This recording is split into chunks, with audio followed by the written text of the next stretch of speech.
महात्मा गौतम बुद्ध के समय की बात है। एक गांव में एक किसान अपनी पत्नी और 2 बच्चों के साथ रहता था। वो किसान बहुत ही ज्यादा परेशान रहता था। अपने 2 बच्चों और पत्नी की जरूरतों को पूरा नहीं कर पाता था। शायद यही उसकी परेशानी की सबसे बड़ी वजह थी। समय बीतता गया, उसकी परेशानियां परिवार की जरूरतों के साथ बढ़ती ही जा रही थी। वो दिमाग से और मन से बहुत अशांत रहने लगा था। कहीं न कहीं वह बहुत ज्यादा दुखी हो गया था अपने परिवार की जरूरतों को नहीं पूरा कर पाने की वजह से। एक दिन उसने यह फैसला लिया कि वह अपने घर को, अपने परिवार को, अपने बच्चों को छोड़कर कहीं दूर चला जाएगा। अंततः वह मनहूस दिन और काली रात आ गई जिस दिन वह अपने परिवार को, अपने बच्चों को, अपनी पत्नी को छोड़कर घर से कहीं दूर चला गया। वो किसान चलता ही गया, चलता ही गया। रात से सुबह हो गई, सुबह से फिर दोपहर, दोपहर से शाम, शाम से फिर रात, फिर सुबह हो गई। उस किसान की मन की पीड़ा इतनी ज्यादा थी कि उसके पैरों के छाले और पैरों से बह रहे खून के आगे फीके पड़ गए थे। ना भूख की चिंता, ना प्यास की चाह, बस चलता ही गया, चलता ही गया। आखिरकार जंगल में चलते चलते उसका शरीर इतना ज्यादा थक गया कि वह एक नदी के किनारे जाकर वह गिर पड़ा। कुछ घंटों बाद उस किसान को होश आया। वह बेचारा इतना ज्यादा प्यासा था कि तुरंत वह नदी के पास गया। जैसे ही वह पानी पीने के लिए हाथ पानी में डाला, उसे सामने नदी के उस पार कुछ लोगों का झुंड दिखाई दिया। उसने ध्यान से देखा तो उसे एक वृक्ष के नीचे महात्मा गौतम बुद्ध बैठे हुए नजर आए। वह तुरंत दौड़ के उनके पास गया और उनके पैर पर गिरकर बोला कि ये महात्मा, हे भगवान गौतम बुद्ध, मुझे अपनी शरण में ले लीजिए, मुझे अपना शिष्य बना लीजिए। महात्मा गौतम बुद्ध के शरण में आया हुआ कोई भी व्यक्ति खाली हाथ वापस नहीं जाता। यह किसान तो केवल उनका शिष्य बनना चाहता था। महात्मा गौतम बुद्ध जी ने उसकी मनोदशा को देखते हुए उसे अपना शिष्य बना लिए। महात्मा गौतम बुद्ध और उनके शिष्य वहां पर केवल विश्राम कर रहे थे। उनका विश्राम भी पूरा हो चुका था। वह किसान भी अब महात्मा गौतम बुद्ध जी का शिष्य बन चुका था। अब समय हो चला था आगे की यात्रा को पूरा करने की। गौतम बुद्ध और उनके शिष्य आगे बढ़ते चले गए। कुछ दूर निकल जाने के बाद गौतम बुद्ध जी को बहुत जोर की प्यास लगी। उन्होंने अपने इस नए शिष्य अर्थात किसान से बोला कि प्रिय शिष्य, जाओ, पास में एक सरोवर है, वहां से मेरे लिए पानी लेकर आओ। किसान बोला, जो आज्ञा भगवान। किसान सरोवर की तरफ चल दिया। सरोवर के पास जैसे ही किसान पहुंचा, उसने देखा कि उस सरोवर में बहुत सारे जानवर उछल कूद कर रहे हैं। वे सारे जीव जंतु किसान को देखते ही तुरंत वहां से भाग गए। किसान बहुत ही खुश हुआ और उस सरोवर की तरफ चल दिया पानी लेने के लिए। परंतु जैसे ही किसान सरोवर के पानी के तरफ हाथ बढ़ाया, उसने देखा कि पानी बहुत ही ज्यादा गंदा था। किसान निराश होकर वापस गौतम बुद्ध जी के पास आ गया। गौतम बुद्ध जी ने उससे पूछा, पानी कहाँ है?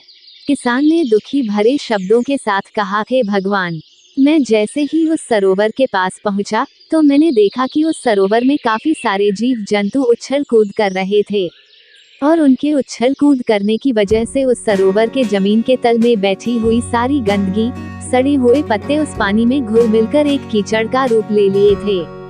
यही कारण है कि मैं वह पानी लेकर नहीं आया, क्योंकि वह पानी नहीं कीचड़ हो चुका था। महात्मा गौतम बुद्ध जी उस किसान की बातों को समझ गए और मुस्कुराते हुए उन्होंने कहा कि मैंने तुमसे सरोवर का पानी मांगा था। मैंने ये नहीं कहा था कि पानी अगर गंदा हो तो पानी लेकर मत आना। उन्होंने अपने दूसरे शिष्य से अनुग्रह किया कि जाओ और सरोवर से पानी लेकर आओ। उनका दूसरा शिष्य निकल पड़ा पानी को लाने के लिए और कुछ देर पश्चात वह पानी लेकर वापस आ गया। आश्चर्य की बात तो यह थी कि दूसरे शिष्य द्वारा लाया हुआ पानी बिल्कुल साफ था।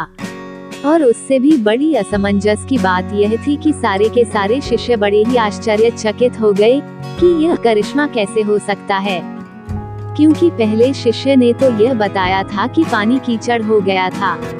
महात्मा गौतम बुद्ध जी ने सारे शिष्यों को यह बताया कि जब सारे जीव जंतु उस पानी में उछल कूद कर रहे थे तब उस दौरान उस सरोवर के पानी के तल में बैठी हुई सारी गंदगी, सड़े गले हुए पत्ते सब घुल मिलकर कीचड़ रूपी पानी का रूप ले लिए थे।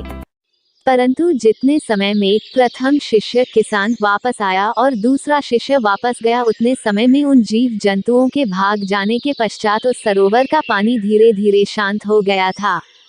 और जैसे जैसे सरोवर का पानी शांत होता गया, उस सरोवर के कीचड़ रूपी पानी में खुली हुई सारी सड़ी गली पत्तियां और मिट्टी धीरे धीरे शांत होकर उस सरोवर के तल में जाकर बैठ गए, जिससे उस सरोवर का पानी शांत होकर साफ हो गया तथा सारे गले हुए सड़े हुए पत्तियां भी शांत होकर आराम से उस सरोवर के तल में जाकर बैठ गए थे। प्रिय शिष्यों, अगर उस सरोवर में किसी भी तरीके का कोई हलचल नहीं होता तो उस सरोवर की हर एक चीज जिसको जहाँ पर होनी चाहिए थी वह वहीं पर ही रहती। उन जीव जंतुओं के हलचल की वजह से सरोवर के तल में बैठी हुई सड़ी गली पत्तियां मिट्टी उस शांत पानी में मिलकर एक कीचड़ का रूप ले लिए थे। ठीक इसी प्रकार से हर एक व्यक्ति के जीवन में तरह तरह की समस्याएं, परेशानियां और कठिनाइयां आती है, जिसके वजह से हमारे मन में हलचल सी मच जाती है, हमारा दिमाग और मन अशांत हो जाता है। तत्पश्चात हम कोई गलत निर्णय अर्थात फैसला ले लेते हैं। परंतु अगर हम थोड़ा समय देकर उन कठिनाइयों, परेशानियों और समस्याओं के बारे में समझने की कोशिश करें तो मन की हलचल उस सरोवर की पानी की तरह शांत हो जाएगी, जिससे हम अपने जीवन में सही निर्णय का चुनाव करते हुए उसका समाधान निकाल लेंगे। किसान को महात्मा गौतम बुद्ध जी की सारी बातें बिल्कुल साफ साफ समझ में आ गई। उसे यह भी समझ में आ गया कि उसके परिवार में आई हुई सारी परेशानियां, दिक्कतें और जिम्मेदारियां भी इसी सरोवर के सड़ी गली हुई पत्तियों और मिट्टी रूपी कीचड़ की तरह ही हैं। बस जरूरत है थोड़ा समय निकालकर मन को शांत करते हुए उन परेशानियों, दिक्कतों के बारे में समझने और उसका समाधान निकालने की।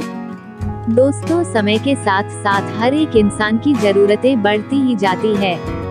हो सकता है किसी की जरूरत कम हो सकता है किसी की जरूरत ज्यादा हो, लेकिन हमें उन जरूरतों को पूरा करने के लिए मेहनत तो करना ही पड़ता है। हाँ, यह जरूर है कि मेहनत करते वक्त हमें बहुत सारे कठिनाइयों और समस्याओं का सामना करना पड़ता है।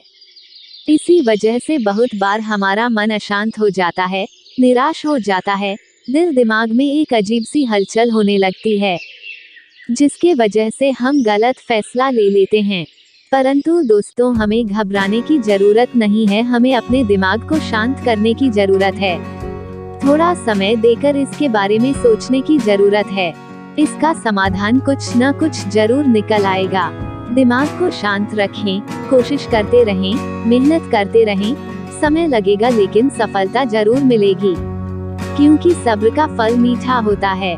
अगर आपको ये गौतम बुद्ध की कहानी अच्छी लगी हो तो कमेंट बॉक्स में राधे राधे जरूर लिखें। वीडियो को लाइक एंड शेयर करें और चैनल को सब्सक्राइब करें।